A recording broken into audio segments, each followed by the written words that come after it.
सर्वेभ्यो नमः। देववाणी संस्कृतम YouTube channel में आप सभी का हार्दिक अभिनंदन। प्राचीन पाणिनीय व्याकरणम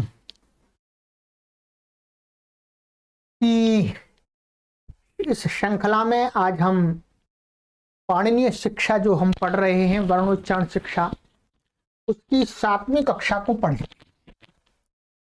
और अधिक जानकारी के लिए आप इस कोर्स के विषय में जानकारी प्राप्त करना चाहते हैं तो ये व्हाट्सएप नंबर दिए हैं, ये कॉलिंग नंबर दिए हैं, इन पर आप संपर्क करके जानकारी प्राप्त कर सकते हैं और अपने घर पर ही बैठे बैठे संस्कृत व्याकरण पढ़ सकते हैं।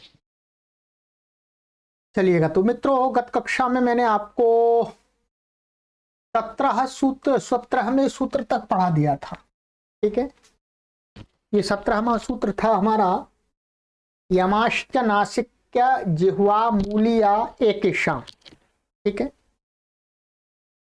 ये अन्य आचार्यों का मत हमने देख लिया था और अब इसके आगे का आज का हमारा सूत्र संख्या है 18। ध्यान देंगे।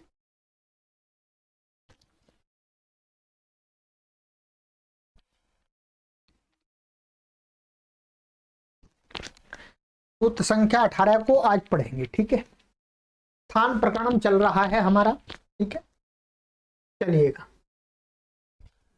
बोलिएगा। ए दैतौ कंठ तालव्यौ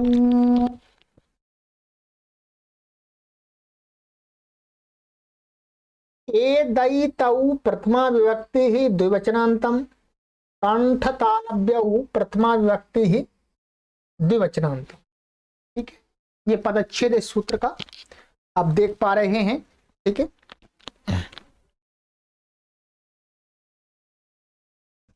चलिएगा आगे। इसमें समास है। समास हमको दोनों में समास देखना पड़ेगा, दोनों पदों में। समासः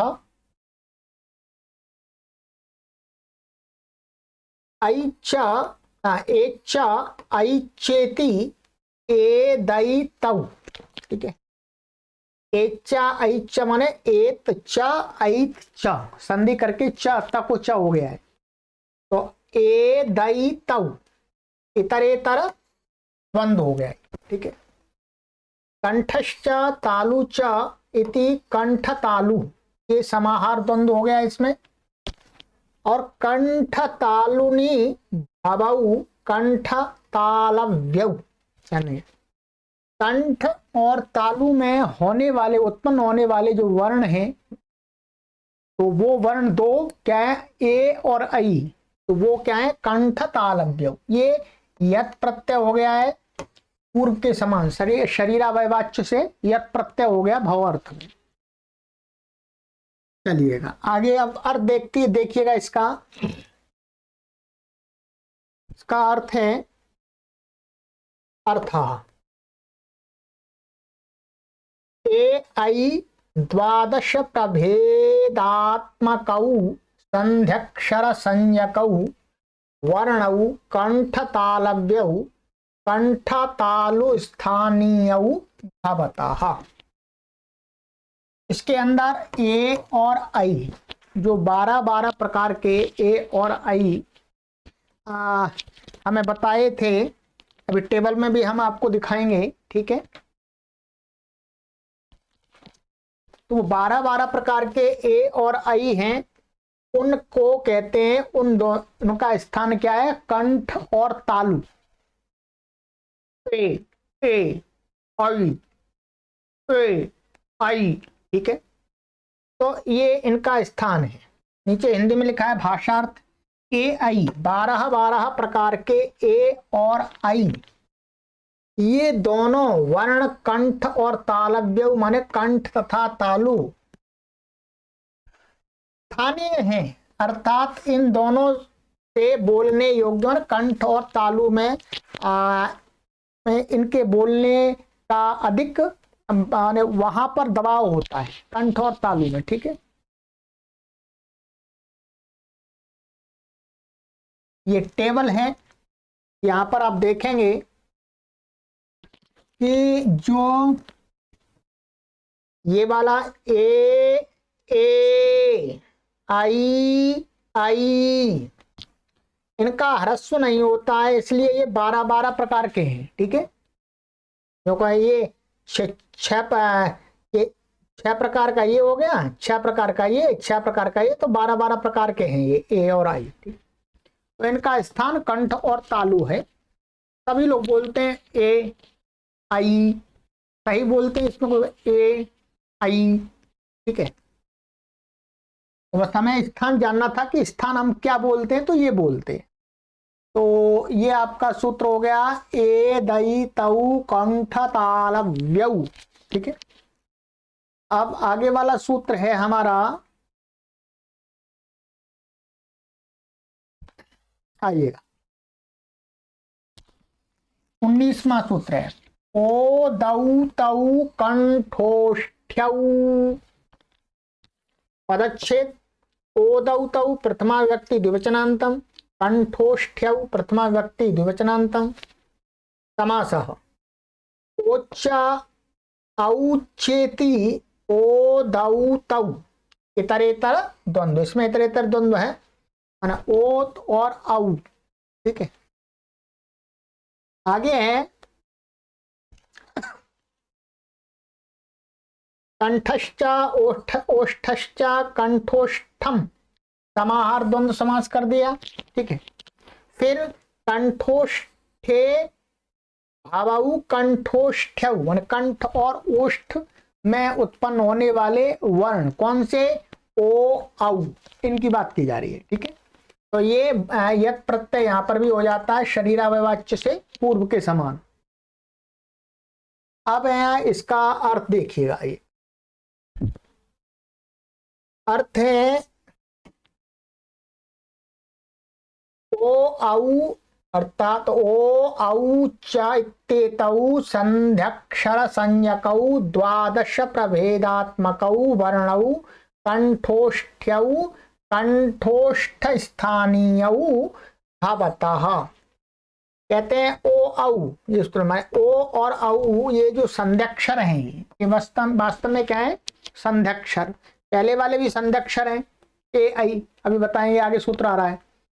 तो ये 12 प्रकार के, 12 प्रकार का ये, 12 प्रकार का ये है, तो इनका स्थान क्या है, कंठ और ओष्ठ। ओठों का भी प्रयोग होता है इसमें, और ओ कंठ का भी प्रयोग होता है, ओ औ। ठीक है, उच्चारण इसका प्राय सभी सही करते हैं, तो वही है भाषार्थ। ओ औ 12 प्रकार के ओ और औ ये दोनों संध्यक्षर वर्ण कंठोष्ठ्यऊ, कंठ और ओष्ठ स्थानों से उच्चारणीय है, उच्चारण करना चाहिए। ठीक है, तो इसका ये टेबल में हम देख लेंगे, ये भी क्या है, इनका ह्रस्व नहीं होता है, इनका ह्रस्व नहीं होता है, इसलिए 12 ही होते हैं ये, और इसका भी ह्रस्व नहीं होता तो ये भी 12 होते हैं। तो 12 प्रकार के ये जो ओ और औ है, इनका स्थान क्या है, कंठ और ओष्ठ। ठीक है, चलिए अब ये हो गया हमारा। अब ये सूत्र हमने पहले भी पढ़ लिया था, परंतु अब ये क्रम में आ रहा है, इस क्रम में। ठीक है, तो अब आराम से पढ़ लेंगे। 20वां सूत्र है नमाः स्वस्थान नासिका स्थानाः। ठीक है, आइएगा पदच्छेद देख लेते हैं, सरल है बिल्कुल। ये जो 5 वर्ग हैं, का वर्ग, च वर्ग, ट वर्ग, त वर्ग, प वर्ग, उनसे संबंध बताने, उनको बताने वाला है। ठीक है, नमाः स्वस्थान नासिका स्थानाः। पदच्छेद नमाः प्रथमा व्यक्ति बहुवचनांतम, स्वस्थान नासिका स्थाना प्रथमा व्यक्ति बहुवचनांतम। समासः नश्च ञश्च णश्च नश्च मश्चेति नमाः इतरेतर योग द्वंद्व समास। ये 5 अक्षर आगे, नाम, ये 5 अक्षर आगे। ठीक है, आइए आगे।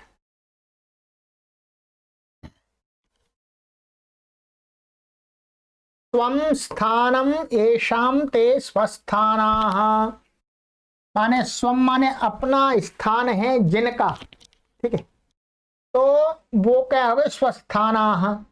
और नासिका स्थानम येषाम ते नासिका स्थानाः, और नासिका स्थान वह है जिनका वो नासिका स्थान। अर्थात ये वर्णों को ही कहा जा रहा है, इन्हीं को स्वस्थान वाले, माने स्वस्थान माने अपना अपना, इनका स्थान हमने बता दिया सबका। और नासिका स्थान है जिनका वो नासिका। उभयत्र बहुब्रीहि माने उभयत्र माने इसमें भी बहुब्रीहि समास है और यहाँ पर भी बहुब्रीहि समास है, ठीक है। फिर आगे समास है स्वस्थानाश्च नासिकास्थानाश्च इति स्वस्थान नासिकास्थानाः। इतरेतर द्वंद्व समास, इतरेतर योग द्वंद्व समास कर दिया। आइएगा अर्थ देख लेते हैं। ये समास आदि की बातें आपको अभी प्रारंभ में समझ में नहीं, कम आएंगी, कोई बात नहीं, अर्थ पर मुख्य फोकस रखना है आपको। अर्थ अर्थ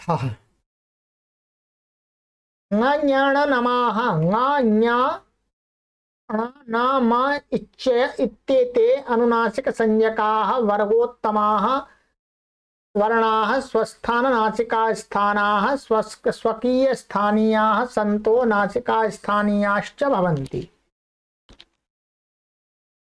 कहते हैं कि जो ये जो वर्ण है वर्ग के 5वें माने अनुनासिक संज्ञक, ठीक है, वर्गोत्तमा माने सभी वर्गों के अंतिम अक्षर कवर्ग का, ये कवर्ग का अंतिम है, ये चवर्ग का, ये टवर्ग का, ये नवतवर्ग का, ये पवर्ग का अंतिम है।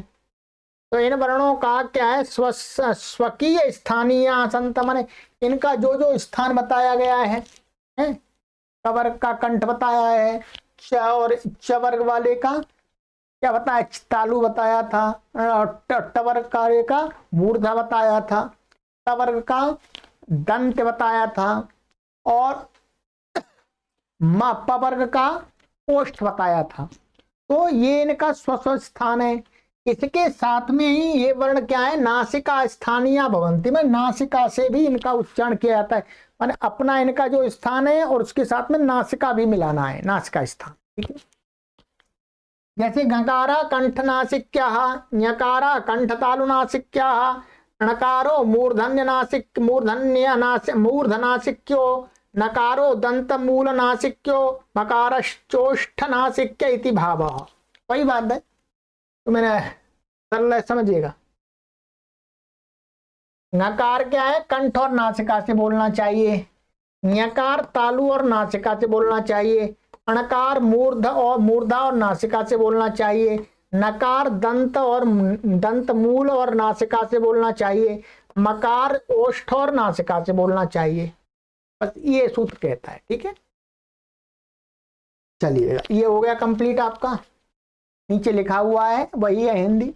प्रत्येक वर्ग के अंतिम अनुनासिक संज्ञक न और मा, ये 5 वर्ण कंठ तालु आदि अपने अपने स्थानों के साथ साथ नासिका स्थान वाले भी हैं। अर्थात गकार कंठ नासिक्य, यकार तालु नासिक्य, अणकार मूर्ध नासिक्य, नकार दंत मूल है ये, ठीक है। यहाँ पर ऊ की मात्रा लगा लीजिएगा, दंत मूल नासिक्य, और मकार ओष्ठ नासिक्य है, ठीक है। सरल है, कोई कठिन नहीं है। ये तो आपके ये वर्ण हो गए, ठीक है। तो ये टेबल है, आपको सभी बता ही दिया था, ठीक है। इनका सबका हमने स्थान देख लिया है, कवर्ग चवर्ग टवर्ग तवर्ग पवर्ग का, और ये या इन वर्गों के 5म अक्षर हैं, अंतिम अक्षर, उत्तम अक्षर। चलिएगा, ये हो गया। आप चलते हैं,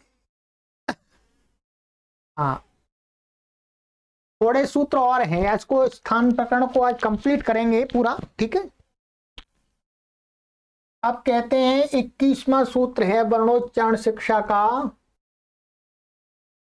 द्वे द्वे वर्णे संध्यक्षराणाम आरंभके भवत इति, ठीक है। कहते हैं द्वे प्रथमा व्यक्ति द्विवचनांतम, द्वे प्रथमा व्यक्ति द्विवचनांतम, ठीक है। वर्णे प्रथमा व्यक्ति द्विवचनांतम, संध्यक्षराणाम षष्ठी व्यक्ति बहुवचनांतम, आरंभके प्रथमा व्यक्ति द्विवचनांतम, ठीक है। और भवतः प्रथमा विभक्ति द्विवचनांतम, प्रथमा व्यक्ति नहीं, आप ऐसा होगा कि भवतः प्रथम पुरुष द्विवचन है, ठीक है, प्रथम पुरुष द्विवचन। और इति अव्यय पदम, प्र से प्रथमा विभक्ति भी या प्रथम पुरुष भी होता है, ठीक है। तो ये तो इसका पदच्छेद हो गया। अब आ जाइएगा अर्थ, ठीक है। बिल्कुल अर्थ सरल है और आपने ये विशेष थोड़ा सा इसलिए है, देखिएगा। अर्थ ए ऐ ओ औ इत्येतानि संध्यक्षर संज्ञकानि अक्षराणि द्विस्वर युक्तानि द्विस्वरात्मकानि भवन्ति, ठीक है। द्वयोः स्वर वर्णयोः मेलनेन संपन्नानि इति भावः। तो अभी हमने पढ़े थे, क्या पढ़े थे दो सूत्रों में, ए और आई और ओ और औ, इन चार वर्णों के बारे में बता दें। ये जो चार वर्ण हैं तो ये स्वतंत्र, परंतु क्या है, ऐसा कहते हैं कि इनमें वैयाकरणों ने दो दो अक्षरों की संधि माने जोड़ करके बनाए हुए हैं। ये क्या है, जोड़ करके बनाए हुए, माने दो वर्णों की ध्वनि इनमें सुनाई देती है, दो दो वर्णों की, ठीक है। तो क्या है, ये दो दो स्वर से मिलकर के बने, इसलिए इनको क्या बोलते हैं, संध्यक्षर। ध्यान देंगे, इन चार वर्णों को क्या बोलते हैं, संध्यक्षर, ठीक है। तो कहते हैं यहां पर ये हिंदी में, ठीक है, संध्यक्षर संज्ञक ए ऐ ओ औ, ये चार वर्ण दो दो स्वरों के सम्मेलन से निष्पन्न यानी उत्पन्न वर्ण है। अब इनमें आपको मैं बता देता हूं ये कैसे बने, यहां पढ़ लीजिएगा, ठीक है। इनका जो प्रक्रिया है व्याकरण की दृष्टि से वो इस प्रकार से है, ये देखिए। आ माने आ अथवा आ और से ई जोड़ देंगे या ई जोड़ देंगे तो ए बन जाता है। क्या बन जाता है, ए। चाहे आप ये जोड़ दीजिएगा, चाहे आप ये जोड़ दीजिएगा, ए बन जाएगा। चाहे आप ये जोड़ दीजिएगा, चाहे आप ये जोड़ दीजिएगा, तो ए बनता है इनके, ठीक है।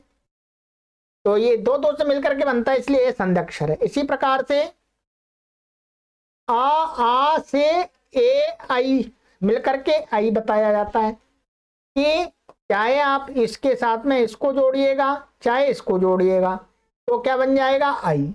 और चाहे आप इसके साथ में इसको जोड़िएगा या इसको जोड़िएगा तो आई बन जाएगा। ये व्याकरण का सूत्र आप आगे पढ़ेंगे तब समझ में आएगा, ठीक है। अभी तो समझ ऐसा है, थोड़ा सा देख लीजिएगा, बस आपको पूरा समझ में नहीं आए तो आपको कंफ्यूज नहीं होना, क्योंकि ये आगे की बात है, ठीक है। जब अष्टाध्यायी पढ़ेंगे उनके सूत्रों में समझ में आएगा। और इसी प्रकार से आ से उ मिलके ओ बन जाता है। तो इसमें क्या होता है, चाहे आप ये मिला दीजिएगा, चाहे आप ये मिला दीजिएगा तो ओ बन जाएगा, अथवा ये मिलाइएगा या ये मिलाइएगा तो ओ बनेगा। ये संध्यक्षर है, ठीक है। इसी प्रकार से आगे औ के विषय में देख लीजिएगा।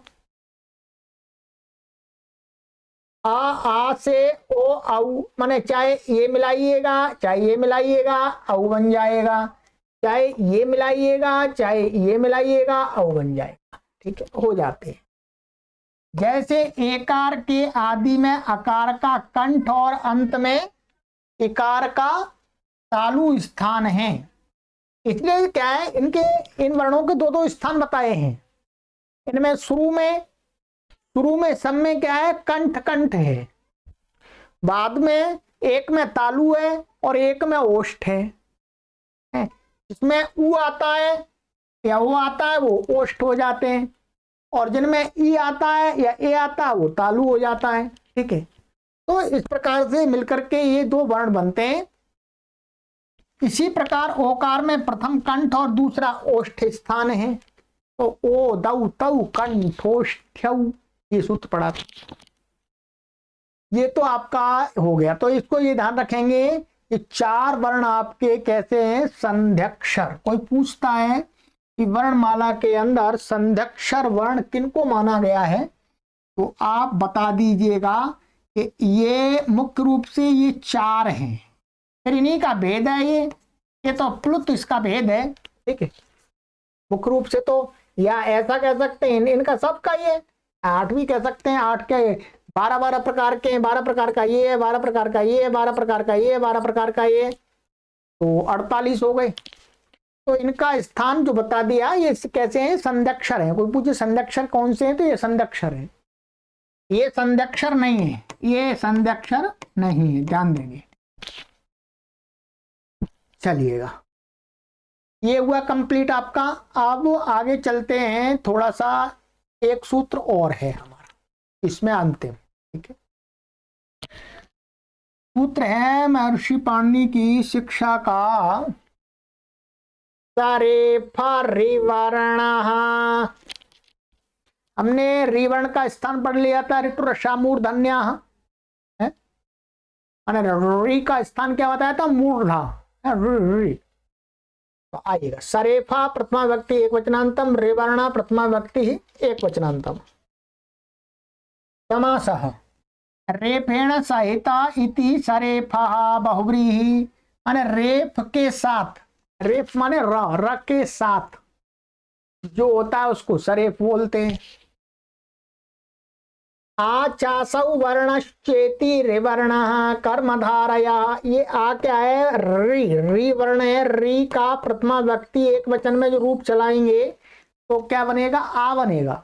तो आ दिखाया समास में विग्रह में, आचासौ वर्णश्च रिवर्ण, एक कर्मधार माने वही री और वही वर्ण है, ठीक है।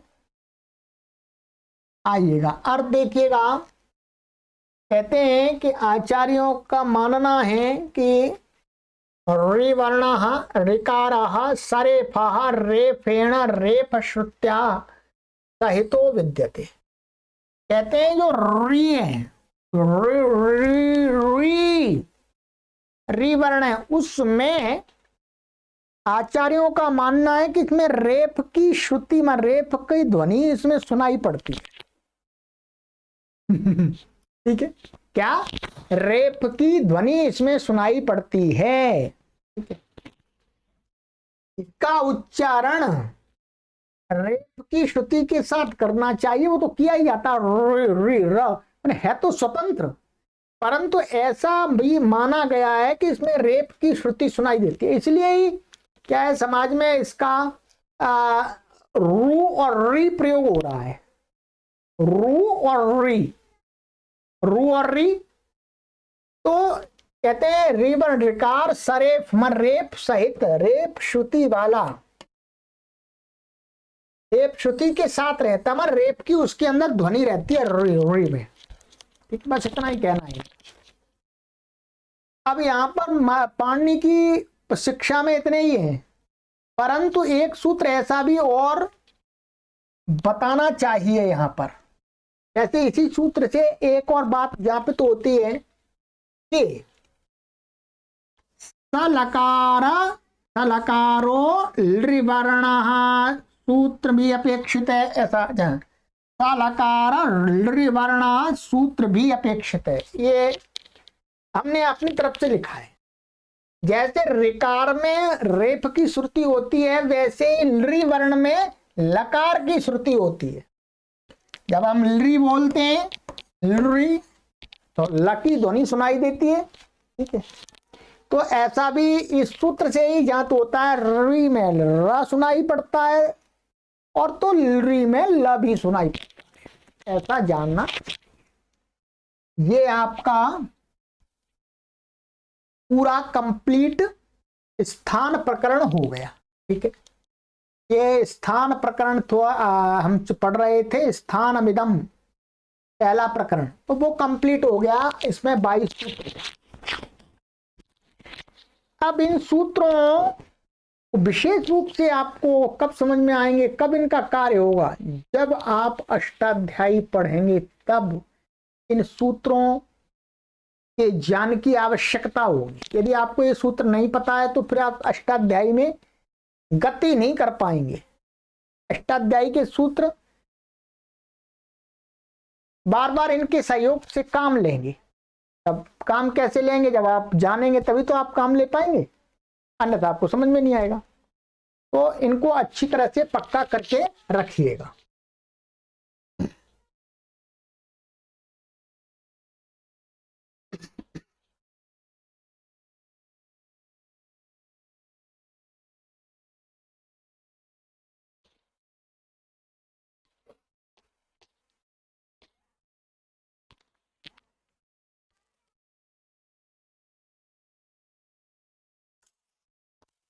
तो मित्रों,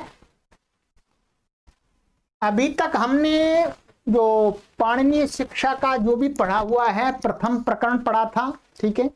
उसके सभी सूत्रों की एक बार हम आवृत्ति करेंगे और आपसे निवेदन करेंगे कि आप इस श्लोक को और जो हमने ये सूत्र आपको पढ़ाए हैं अभी तक, जो आपको ये सूत्र पढ़ाए हैं इस प्रकरण के 22 सूत्र, उन सभी सूत्रों को स्मरण अवश्य करें, तो आपको अधिक लाभ होगा।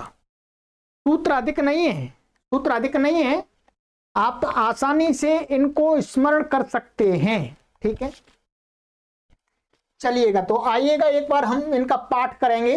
ये वर्णोच्चारण शिक्षा प्रकरण विभाग था, तो ये इसमें कितने विभाग हैं वो इसमें बताए थे श्लोक में, ठीक। श्लोक आपका है ये, स्थानमिदं कारणमिदं प्रयत्न एषा द्विधानिलः, स्थानं पीडयति वृत्तिकारः, प्रक्रम एषोत्थनाभितलात्। ये श्लोक है, इसमें 8 प्रकरण आपको बता दिए थे, ठीक है। कौन कौन से प्रकरण थे आपके, मैं फिर दोबारा एक बार दोहरा देता हूं। एक स्थान प्रकरण था, एक करण प्रयत्न प्रकरण है इसके अंदर, और 2 प्रकार का प्रयत्न वाला प्रकरण है, ठीक है। एक आभ्यंतर और एक आभ्यंतर और एक बाह्य, ठीक है। और ये तीसरा चौथा प्रकरण ये हो गया। 5वां प्रकरण है अनिल स्थानम पीडयति, माने तो वायु है वो किस किस स्थान को किस प्रकार से प्रभावित करती है, ताड़ित करती है। और 6ठा प्रकरण था वृत्तिकार, प्राचीन आचार्यों के द्वारा प्रतिपादित वर्णों का भेद। और 6ठा प्रकरण, एक मिनट, ये तो 5वां प्रकरण तो ये हो गया था, और 6ठा प्रकरण ये है वृत्तिकार वाला, ठीक है।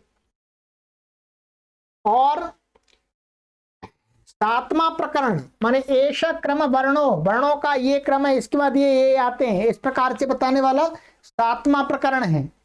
और अथ नाभि तलात माने अंतिम वाला प्रकरण, जहां पर नाभि तल वाला एक सूत्र आएगा वो अंतिम प्रकरण है। तो 8 प्रकरण है इसमें, ऐसे श्लोक में बताए हैं 8 प्रकरण, ठीक है। स्थानमिदं करणमिदं प्रयत्न एषा द्विधानिलाः, ठीक है। तो 1 2 3 और 2 कितने 3 4 हो गए, प्रयत्न 2 प्रकार के 4 हो गए, और अनिल 5 हो गया, स्थान 6 हो गया, नहीं स्थान, हाँ ठीक है, ये तो एक ही है।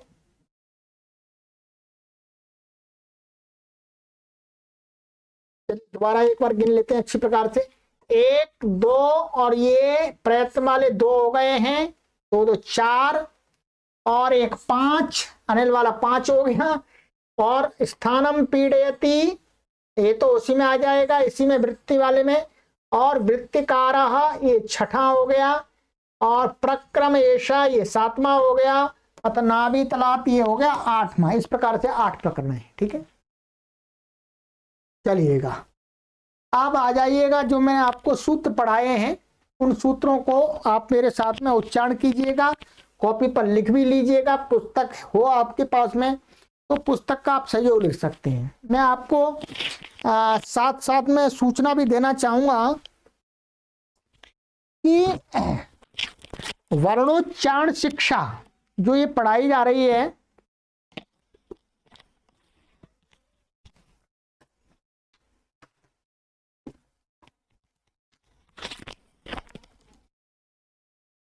ये वर्णोच्चारण शिक्षा, इसके सहयोग से और विशेष जो व्याख्या बताई जा रही है वो इस पुस्तक का सहयोग लिया जा रहा है। ये पुस्तक है शिक्षा शास्त्रम, ये मोटी पुस्तक है। ये वर्णोच्चारण के विषय में ही सचित्र और विस्तार से भिन्न भिन्न आचार्यों के मतों को इसमें बताया गया है, ठीक है। तो यदि आप वर्णों के विषय में गूढ़ जानकारी प्राप्त करना चाहते हैं, ठीक है, प्राचीन आचार्यों के मतों को जानना चाहते हैं वर्णों के विषय में, तो आपके लिए ये पुस्तक बहुत सुंदर पुस्तक है। ठीक है, बहुत सुंदर पुस्तक है, सजिल्द है, इसमें टेबल आदि सब बने हुए हैं और चित्र भी बने हुए हैं, बाकायदा रंगीन चित्र हैं इसके अंदर। ठीक है, मैं आपको दिखाने का प्रयास करता हूं इसलिए कि जो पाठक अधिक ज्ञान प्राप्त करने की इच्छा रखते हैं, ये देखिएगा, ये रंगीन चित्र बनाए गए इसके अंदर, ये घोष उपांशु आदि सबके हमारा मुख में कैसा मूवमेंट होता है, किस किस वर्ण के उच्चारण में, वो सारा यहाँ सचित्र दिखाया है इस पुस्तक में। ठीक है, तो मैं आपसे ये निवेदन करूंगा कि आप सभी इस पुस्तक को और इस पुस्तक के साथ में इस पुस्तक को, ठीक है, इस पुस्तक में उतना विस्तार से नहीं है और इसमें बहुत विस्तार से समझाया है कि ये चीज ऐसी है, ये चीज ऐसी है, मैं इसी का सहारा ले रहा हूं। ठीक है, ये आपके सूचना के लिए, जो पाठक लाभान्वित होना चाहते हैं अधिक ज्ञान से, वो अवश्य मंगा लें इन पुस्तकों, और जो व्याकरण की पुस्तकें मैंने बताई हैं उनको तो मंगा ही लें। चलिएगा, अब आ जाइएगा आगे। स्थान पकड़ में हमने सूत्र पढ़े हैं, आप बोलते जाइएगा। पहला सूत्र है तो एक, अकुहा विसर्जनीय पंख्याः, तो हा विसर्जनीया वोरस्या वेकेशाम। तीसरा, जिह्वा मूलियो जिह्व्याः। चौथा, कवर्ग रिवर्णश्च जिह्व्याः। पंचम, सर्वमुखस्थानमवर्णमित्येके। छठा, कंठ्यानास्य मात्रा नित्येके। सातवां, इचु यशास्तालव्याः। आठवां, ऋतु रसा मूर्धन्याः। नौवां, रेफो दंत मूलीय एकेशाम्। दशमा, दंत मूलस्तु तवर्गः। 11वां, ऋतु लसा दंत्याः। 12, वकारो दंत्योष्ठ्यः। 13, त्रित्विणी स्थानमेकेशाम्। 14, उपुपद्मानीया ओष्ठ्याः। 15वां, अनुस्वारयमानासिक्याः। 16वां, कंठ्यनासिक्यमनुस्वारमेके। 17वां, यमाश्च नासिक्य जिह्वा मूलीया एकेशाम्। 18वां, एदैतौ कंठतालव्यौ। 19वां, ओदौतौ कंठोष्ठ्यौ। 20वां, नमाः स्वस्थाननासिकास्थानाः। 21वां, द्वे द्वे वर्णे संदक्षराणामारम्भके भवत इति। 22वां, सरेफरिवर्णः। ये आपको मैंने 22 सूत्र पढ़ा दिए। अब इसके बाद में अगला हमारा प्रकरण आएगा, कर्ण प्रकरण, द्वितीय प्रकरण। चलिएगा, देखिएगा, व्याकरण में प्रवेश करने के लिए ये सीढ़ी है, सीढ़ी है। तो आपको अभी सीढ़ी चढ़ने में थोड़ी कठिनाई हो तो आपको घबराने की आवश्यकता नहीं है। ये सारी चीजें, इनमें से कुछ कुछ आपको अभी समझ में नहीं आएंगी, जब आप अष्टाध्यायी पढ़ेंगे तो ये सारी चीज आपको एकदम और स्पष्ट हो जाएगी। ठीक है, ये व्याकरण का विषय है। चलिए आगे की कक्षा में मिलते हैं, और इस निःशुल्क अभियान में आप अधिक से अधिक भाग लीजिएगा। और आपसे हम निवेदन करेंगे कि आप देववाणी संस्कृतम ऐप को भी डाउनलोड करें, वहां पर भी देखें किस प्रकार से कोर्स तैयार किए जा रहे हैं। ठीक है, यदि आपको लगता है कि वहां पर पढ़ना अच्छा है तो वहां भी पढ़ सकते हैं। ठीक है, तो वीडियो ऐप को डाउनलोड करने के लिए लिंक मैंने इस वीडियो के डिस्क्रिप्शन में दिया गया है, उस पर क्लिक करके आप ऐप को डाउनलोड कर लीजिएगा। डाउनलोड करने में कोई पैसे नहीं लगते आपको, ठीक है।